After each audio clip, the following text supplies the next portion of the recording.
ICT বিষয়ের programming ভাষা সম্পর্কিত একটি প্রশ্ন যে রান টাইম ভুল বা এরর অথবা এই এক্সিকিউশন টাইম এরর বলতে কি বুঝি। এরর মানে ভুল বলে, এরর বলতে ভুল বোঝায়।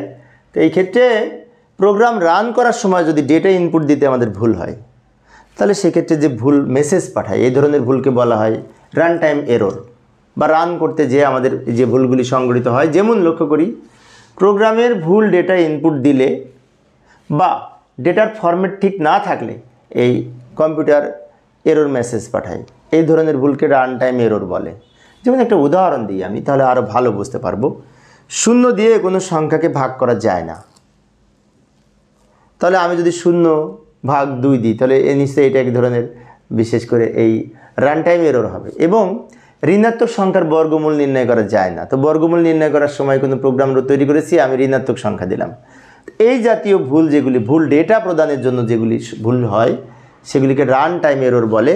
এই ক্ষেত্রে এই রান টাইম এরর আমাদের অ্যাভয়েড করতে হলে বা আমাদের এই ভুল থেকে পরিত্রাণ পেতে হলে সতর্কতার সাথে কম্পিউটারে ডেটা ইনপুট দিতে হবে, তাহলে এই ধরনের ভুল কমানো সম্ভব হয়। তো প্রিয় শিক্ষার্থী বন্ধুরা, এই অধ্যায়ের সৃজনশীল প্রশ্নের প্লেলিস্ট আমি ভিডিও ডিসক্রিপশনে দিয়ে রেখেছি, ওখান থেকে তোমরা দেখে নিতে পারবে। ধন্যবাদ সবাইকে।